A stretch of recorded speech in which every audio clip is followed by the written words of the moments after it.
बिस्मिल्लाहिर्रहमानिर्रहीम। अस्सलाम वालेकुम स्टूडेंट्स, मैं हूं मोहम्मद लुकमान और आप लोगों से मुखातिब हूं बायोलॉजी लर्नर से। आज की इस वीडियो में हम बात करेंगे लाइट रिएक्शन पे।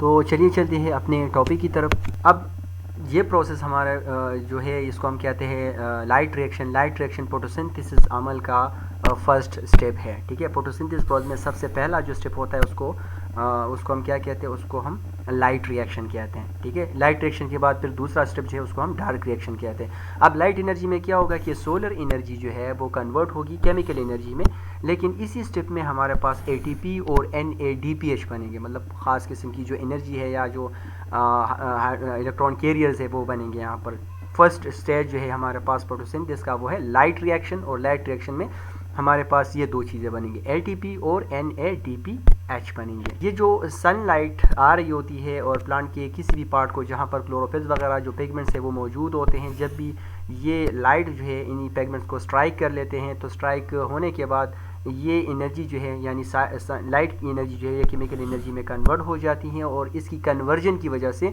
कुछ इलेक्ट्रॉन कैरियर्स या चार्ज कैरियर्स भी पैदा हो जाते हैं।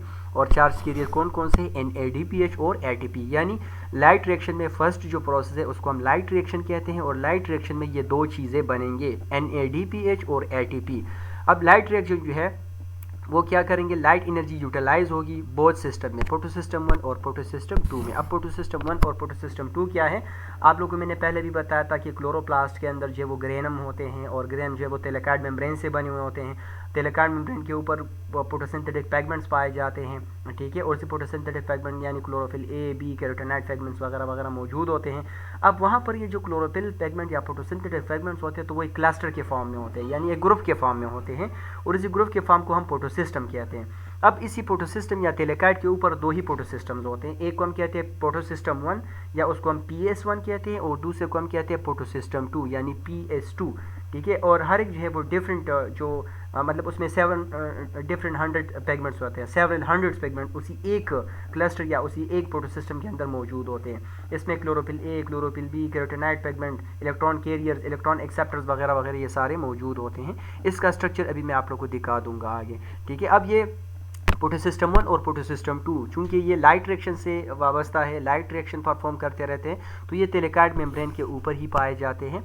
और थैलेकॉइड मेम्ब्रेन अब कहाँ पर होता है? ये क्लोरोप्लास्ट के अंदर। अब क्लोरोप्लास्ट क्या चीज़ है? ये एक ऐसी ऑर्गेनेली है जो कि green part of the plant में ये मौजूद होते हैं, और इसका फंक्शन क्या होगा कि ये कार्बोहाइड्रेट की फॉर्मेशन करेगी, और ये कंसिस्ट होता है 2 स्टेप्स में। कौन कौन से स्टेप्स होते हैं इसके? लाइट रिएक्शन इसका फर्स्ट स्टेप, और दूसरा जो है वो डार्क रिएक्शन होता है। ठीक है, अब ये क्या करेगा, कार्बोहाइड्रेट तो बनाएगा लेकिन कार्बन डाइऑक्साइड को भी एब्जॉर्ब करेगा। ठीक है, और इसको यानी कार्बोहाइड्रेट जो है ये केमिकल फॉर्म है जो कि ये सनलाइट की एनर्जी में ये बनाते रहते हैं।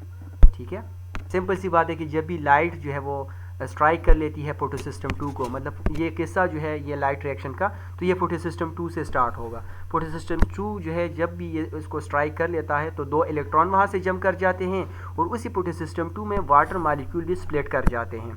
ठीक है, इलेक्ट्रॉन्स में और हाइड्रोजन वगैरह OH आयन में इसको स्प्लिट कर देते हैं, और फिर ये जो इलेक्ट्रॉन्स होते हैं जब वहाँ से जम कर जाते हैं तो फिर डिफरेंट साइटोक्रोम से वो पास हो जाते हैं, और लास्ट में वो फोटोसिस्टम 1 तक पहुँच जाते हैं वो 2 इलेक्ट्रॉन्स, और एनर्जी जो है आहिस्ता आहिस्ता रिड्यूस कर देती है।